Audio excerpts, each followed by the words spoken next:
Salut à tous, on se retrouve pour une vidéo spécialement consacrée à Geoffrey Torrens, la nouvelle pépite de la Masia qui pourrait très vite rejoindre l'équipe première. Ici, on va le présenter en parlant de son profil, de ses qualités. On va ensuite voir du côté d'Hansi Flick s'il pourrait miser sur lui dès cette saison ou peut-être dès la saison prochaine. Et j'aimerais aussi en profiter pour voir est-ce que Hansi Flick devrait miser sur d'autres joueurs formés au sein du club dès cette saison ou non. Alors, j'aimerais commencer tout de suite en parlant de ce joueur-là, Geoffrey Torrens. Pour ceux qui ne savent pas, il est né lui aussi en 2007. Et quand on fait le point, il y a quand même beaucoup de joueurs hyper talentueux nés dans cette génération-là. Quand on regarde sur cette image-là, on voit sur le côté droit Pau Cubarsí, Marc Bernal et Lamine Yamal. Mais on voit aussi sur le côté gauche Geoffrey Torrens, qui est de la même génération que ces joueurs-là. J'avais déjà dit que selon moi, le 2007, au niveau de la Masia, c'est juste fou le talent qu'ils ont, mais quand on regarde dans le football de manière générale, on a beaucoup de joueurs quand même qui ont un talent dingue. J'en avais fait une vidéo pour Footballcast et ça c'est quand même déjà quelque chose de remarquable. Maintenant, si on se concentre sur ce joueur-là, on parle ici d'un latéral gauche. On parle ici d'un joueur qui mesure 1m85, qui se démarque de par son physique. Mais attention, il a commencé au poste d'ailier gauche et a descendu un petit peu à l'instar de Jordi Alba. Et quand on regarde, on parle ici d'un joueur à l'aise balle au pied, qui a une très bonne qualité de pied. Je pense que ce n'est pas un joueur très percutant, très fort dans le dribble. En tout cas, je l'ai très peu vu faire la différence. Il peut sortir de la pression et ne perd pas souvent des ballons. Mais c'est plutôt un joueur qui va se démarquer de par sa qualité de passe parce qu'il va trouver des joueurs entre les lignes, dans le cœur du jeu et a une bonne qualité de centre. C'est là où pour moi il se démarque. Et puis en 1 contre 1 aussi, défensivement, il est solide. C'est peut-être pas le meilleur joueur pour couvrir de l'espace dans son dos, pour se placer de la meilleure des manières. Mais en tout cas, pour être en 1 contre 1 et jouer de son physique, il est fort. Et pour faire la différence dans les derniers mètres, balle au pied aussi, il peut le faire quelquefois. Ce qui m'impressionne fortement chez ce joueur, c'est ses ressources mentales. Parce que quand on regarde, il a subi des choses très compliquées dans sa jeune carrière. Déjà en 2023, il a subi la plus grave blessure possible dans le football, qui est donc les ligaments croisés. Il avait 16 ans, il a subi une très grave blessure et a mis 1 an à s'en remettre. Donc de ses 16 ans à ses 17 ans, il n'a pas joué la moindre minute, mais a subi une opération avec la rééducation, etc. Et donc ça, c'est déjà quelque chose de complexe. Maintenant, dès qu'il est revenu, il a été promu, donc des juvéniles au Barça Athletic. Il est passé d'un cran très vite et le problème, c'est que dès cette année 2025, au mois de janvier, il a subi une blessure qu'il a écarté des terrains pendant 2 mois. Donc il s'est fait les croiser pendant 1 an, il est revenu, il a joué à peine quelques mois et directement il s'est à nouveau blessé pour 2 mois. C'est conséquent. Et quand on regarde sur les 2 dernières années, Geoffrey Torrens a été absent des terrains pendant 14 mois. Donc pendant plus de la moitié de cette période, il n'a pas pu jouer le moindre match. Et pourtant, on parle ici d'un joueur qui est passé des juvéniles au Barça Athletic et aujourd'hui, on parle de lui comme étant peut-être le prochain joueur à rejoindre l'équipe A du Barça. En tout cas, il est dans les petits papiers de Hansi Flick. Ça, on le sait et ça montre bien que c'est un joueur qui progresse extrêmement vite. Il a à peine eu 18 ans et on voit que malgré les graves blessures et le temps d'indisponibilité qui a été plus important que son temps de jeu, il arrive tout de même à s'imposer, à devenir un joueur important et à montrer qu'il a un gros potentiel. Pour moi, c'est clair que s'il n'avait pas eu toutes ces blessures-là, on aurait eu un joueur qui serait déjà dans l'équipe première aujourd'hui, vu comment il progresse vite. Après, tout ça, ça ne veut rien dire, mais en tout cas, il en aurait eu le potentiel. Mais peut-être que toutes ces blessures-là aussi l'ont forgé un gros mental et qu'il va être encore plus fort lorsqu'il va arriver en équipe première et encore plus sûr de lui. Peut-être qu'il a pu travailler davantage son physique aussi, qui est l'une de ses forces aujourd'hui. Et on sait que dans le Barça d'Hansi Flick et même dans le football de manière générale, dans le monde professionnel, il faut avoir un physique très solide pour pouvoir s'imposer et avoir du temps de jeu, ce qui est aujourd'hui son cas. Donc ça, c'est important. Maintenant, personnellement, par rapport à ce jour-là, je m'arrêtais là, je ne vais pas non plus rentrer plus dans le détail. Ce que j'aimerais dire, c'est que si vous voulez plus d'informations sur le joueur, je vous invite à aller voir sur le compte Twitter de Espacio Masia. C'est un expert dans le domaine, il s'y connaît extrêmement bien et il pourra représenter mieux que moi les joueurs parce qu'il les suit davantage et beaucoup plus souvent présent sur place, ce qui permet d'avoir des analyses beaucoup plus détaillées. En tout cas, je vous invite fortement à aller le suivre sur les réseaux sociaux.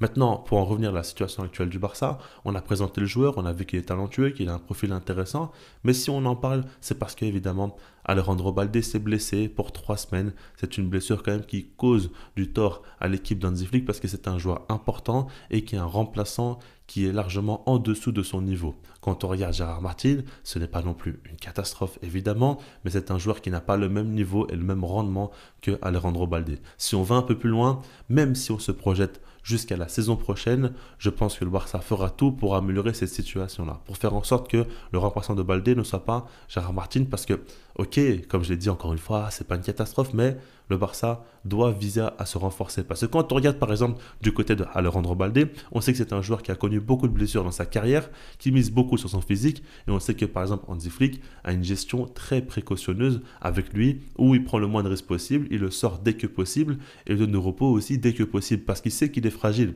Et donc il te faut un backup quand même de sécurité, parce que Baldé n'est pas une valeur sûre pour l'entièreté d'une saison, en tout cas pas tout de suite.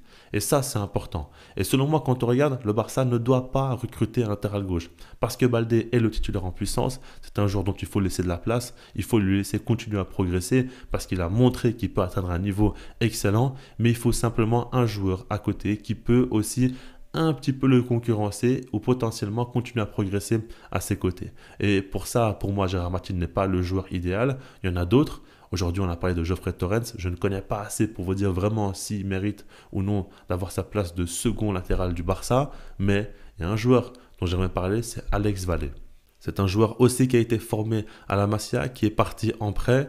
Je l'ai surtout découvert lors de la pré-saison où je l'ai trouvé hyper intéressant, notamment avec son Classico face au Real Madrid lors de la pré-saison. Il a été très bon. Je pense qu'il avait donné un assist à Pau Victor, si je ne me trompe pas. En tout cas, c'est un joueur qui apporte beaucoup offensivement, qui est fort physiquement. Lors de son prêt, il est très convaincant aussi. C'est un joueur qui prend de l'expérience petit à petit, qui prend du temps de jeu. Et je pense qu'il mérite sa chance d'avoir une saison au Barça où il a un peu plus de temps de jeu.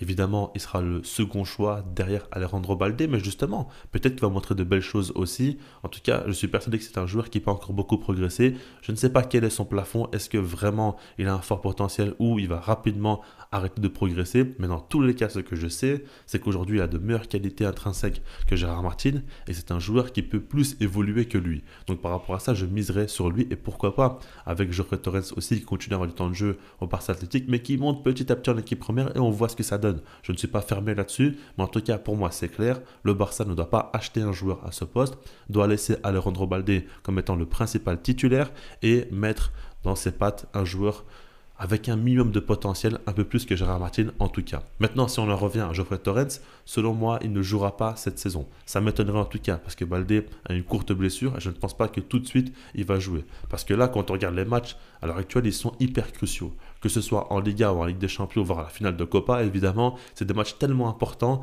et tellement clés pour la fin de saison que le faire jouer dans ce type de circonstances, c'est quand même complexe. Ce serait un peu trop risqué. Donc pour moi, il faut éviter de lui mettre trop de pression tout de suite et le laisser continuer à monter en puissance avec le Barça Athletic et voir la saison prochaine ce qui se passe. Pourquoi pas faire la pré-saison avec l'équipe première et petit à petit gratter du temps de jeu si possible, mais en tout cas ne pas se précipiter.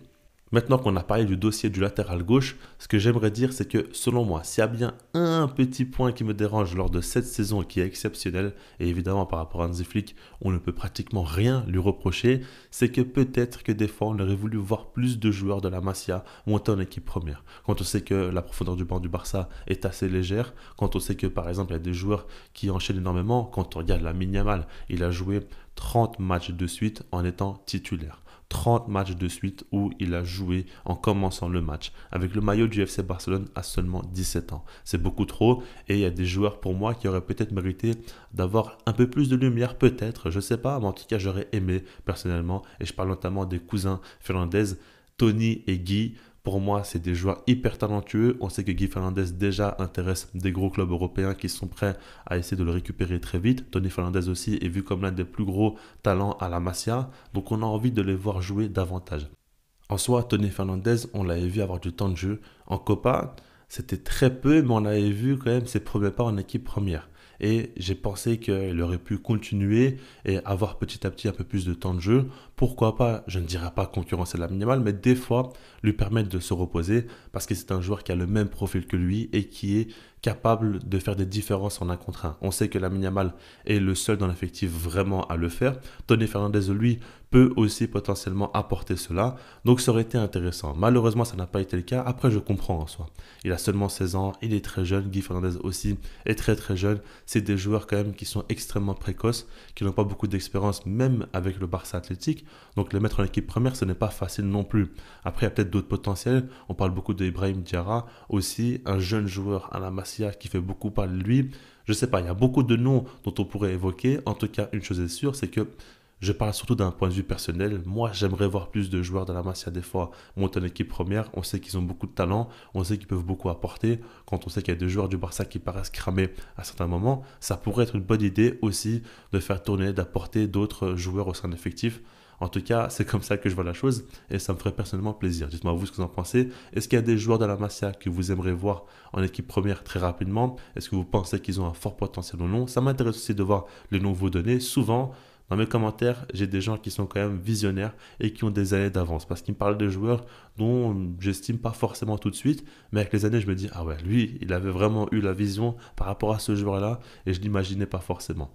En tout cas, tout ça, ça m'intéresserait. On pourra en parler plus tard, hein, par rapport à la Masia. Il y a plein de sujets qu'on pourrait évoquer. Mais en tout cas, une chose est sûre, c'est qu'aujourd'hui, pour le poste latéral gauche, il faut préparer l'avenir et le Barça a de quoi faire au sein de la Masia. Je vous laisse là-dessus et puis moi, je vous dis peace.